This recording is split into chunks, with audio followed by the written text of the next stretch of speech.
வணக்கம் நண்பர்களே. கார்த்தி ரேவதி சீரியல் செம பரபரப்பாக போயிட்டு இருக்குன்னு சொல்லுறாங்க. பரபரப்பான கட்டத்தில் நம்ம சந்திரகலாவை ஜாமீனில் வெளியே எடுக்கிறாங்க சிவராண்டி. அதோட பார்த்தோன்னா அந்த விஷயம் நம்ம சாமுண்டேஸ்வரிக்கு தெரிய வருது. சந்திரகலா உண்மையாட்டே எனக்கு துரோகம் செய்துட்டு அந்த சிவனாண்டி கூட சேர்ந்துட்டா. அவளுக்கு மனசில் சிவனாண்டி கூட சேரணும் அப்படின்னு ஒரு எண்ணம் இருந்திருக்க. நான் என் தங்கச்சியை என் பொண்ணுகனங்க வளர்த்தேன். ஆனால் இப்படி துரோகம் பண்ணிட்டா துரோகி அப்படின்னு நான் யாரெல்லாம் நம்புறேனோ அவங்க எல்லாம் என்னை நம்ப வச்சு கழுத்தெடுத்துட்டாங்க அப்படின்னு அந்த இடத்துல அப்படியே சாஞ்ச மணிக்கு அழுதுகிட்டே கிடக்குறாங்க. நான் உங்கள் பொண்ணுங்க எல்லாம் அம்மா நீங்கள் இப்படி சாப்பிடாம கொள்ளாமல் கிடக்கக்கூடாது, உங்களுக்கு நாங்கள் இருக்கோம் அப்படின்னு நம்ம சாமுண்டேஸ்வரியை சமாதானப்படுத்தி சாப்பாடு ஊட்டுறாங்கங்க. அதை பற்றி தான் இந்த வீடியோக்குள்ளே பார்க்க போகிறோம். அதுக்கு முன்னாடி சேனலுக்கு லைக் அண்ட் சப்ஸ்கிரைப் பண்ணுங்கள் ஃப்ரெண்ட்ஸ். பக்கத்தில் இருக்க பெல் ஐக்கானையும் கிளிக் பண்ணுங்கள். அப்போ தான் நான் போடுற ஒவ்வொரு வீடியோவும் நோட்டிஃபிகேஷனாக உங்களுக்கு கிடைக்கும். வாங்க ஃப்ரெண்ட்ஸ் வீடியோக்குள்ளே போகலாம். ஃபஸ்ட்டு எடுத்த உடனே பார்த்தோன்னா ஒரு செம அதிரடியான பரபரப்பு கட்டம் தான். பரபரப்பான கட்டத்தில் தான் நம்ம சண்முகம் ஏட்டு அவங்களோட மனைவி பரமேஸ்வரி அம்மாட்ட சொல்லி வருத்தப்படுறாங்க. நம்ம சாமுண்டேஸ்வரி, நான் என் தங்கச்சி சந்திராவை சின்ன வயசுலேருந்தே என் பொண்ணுங்க மாதிரி தான் வளர்த்தேன். என் பொண்ணுங்களுக்கு கொடுக்க அதே பங்கு சொத்தை என் தங்கச்சிக்கும் கொடுத்து அவளை ஒரு நல்ல வாழ்க்கையே ஏற்படுத்தி கொடுக்கணும் அப்படின்னு தான் நான் வாழ்ந்து வந்தேன். ஆனால் என் தங்கச்சி இப்படி ஒரு துரோகத்தை பண்ண அவளுக்கு எப்படி தான் மனசு வந்தோ என்னால் ஏற்றுக்கவே முடியலமா. என் தங்கச்சியை நான் அப்படி பார்த்துக்கிட்டேன் அப்படின்னு அந்த இடத்துல சொல்லி கண் கலங்குறாங்க. கவலைப்படாதுங்கம்மா, உங்கள் மனசை உங்கள் தங்கச்சி புரிஞ்சிக்கல. ஆனால் புரிஞ்சிக்கக்கூடிய காலம் ஒரு நாள் வரும். எங்கள் அக்கா என்னை எப்படி வளர்த்தா நான் இப்படி அவளுக்கு துரோகம் பண்ணிட்டேன் அப்படின்னு கண்டிப்பாக உங்கள் காலடியில் ஒரு நாள் விழுந்து கிடப்பாங்க அப்படின்னு அந்த இடத்துல சொல்லுறாங்க. அதே நேரம் நம்ம சாமுண்டேஸ்வரி சாப்பிடாம கொள்ளாமல் அப்படியே கிடக்கிறத பார்த்து நம்ம ரேவதி கார்த்தி எல்லாம் ஐடியா பண்ணுறாங்க. அம்மா இப்படியே இருந்தாங்கன்னா எப்படி வாழ போகிறாங்க. அவங்க தங்கச்சி செய்த துரோகத்தை நினச்சி சாப்பிடாம கொள்ளாமல் பட்டினி கிடக்குறாங்க. என்ன பண்ண ராஜா, எனக்கு வேறு வழி இல்லை அப்படின்னு நம்ம கார்த்திகிட்ட ரேவதி கேட்க நேரம் உங்கள் அத்தை இதுலேருந்து மீண்டு வரணும். கண்டிப்பாக அவங்க சந்திரா சின்னத்தோட அவங்க பண்ண துரோகத்தை ஈஸியால் நம்ம அத்தையும் மறக்க முடியாது. ஏன்னா எல்லாத்தையும் விட நம்பிக்கை அவங்க மேலே தான் வச்சாங்க. அப்படிப்பட்டவங்க தனக்கு துரோகம் செய்ததை ஏற்றுக்க முடியாது.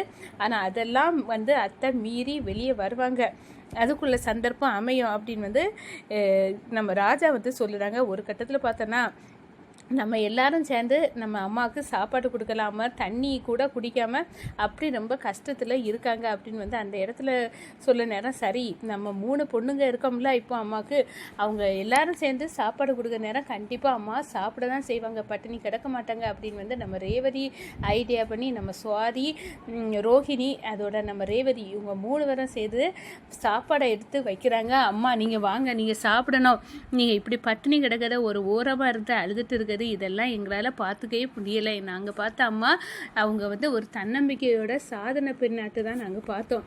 இப்படி சோர்ந்தே கலங்கி எங்கள் அம்மா இருக்கிறத எங்களால் தாங்கிக்க முடியலை, எலும்புங்கம்மா அப்படின்னு அந்த இடத்துல எழுப்பி நம்ம சாமுண்டேஸ்வரிக்கு சாப்பாடு பரிமாறி சாப்பிட வைக்கிறாங்க. கொஞ்ச நேரத்துலேயே நம்ம சாமுண்டேஸ்வரிக்கு ஒரு கால் வருது. அதிகாரியை கால் பண்ணுறாங்க. மேடம், உங்கள் தங்கச்சி ஜாமீனில் வெளியே எடுக்க மெயில் வாங்குறதுக்கு வந்திருக்காங்க. உங்கள் தங்கச்சிக்கு யார் வந்திருக்கா? சிவனாண்டி அப்படின்னு சொல்லி நேரம் தூக்கி வாரி போடுது. சிவனாண்டியா? என் தங்கச்சியை வெளியே எடுக்கிறான். அப்போது என்ன சிவனாண்டிக்கும் என் தங்கச்சியும் தொடர்பில் இருக்கிறது உண்மைதான். அப்போயும் பொண்டாட்டி மேலே இருக்க பாசத்தில் மேல் எடுக்க வந்திருக்கான். அவன் நல்லவன் இல்லைன்னு இந்த சந்திராவுக்கு எத்தனை காலம் நான் சொல்லி கொடுத்தாச்சு, ஆனாலும் புத்தி வரலையே அப்படின்னு அந்த இடத்துல கண் கலங்கி நம்ம சாமுண்டேஸ்வரி நிற்கிறாங்க. என்னம்மா ஆச்சு அப்படின்னு நம்ம ரேவதி கேட்க நேரம், இல்லை உன் என்னோட தங்கச்சி, நான் தூக்கி வளர்த்த தங்கச்சி இப்போ என் எதிரி சிவனாண்டி மேல் எடுத்து அவன் வீட்டுக்கு கூட்டிகிட்டு போகிறான் நான் சந்திராவை அப்படின்னு சொல்லிட்டேன். விடுங்கம்மா, அவங்க குணமே உங்களுக்கு தெரியாதா என்ன?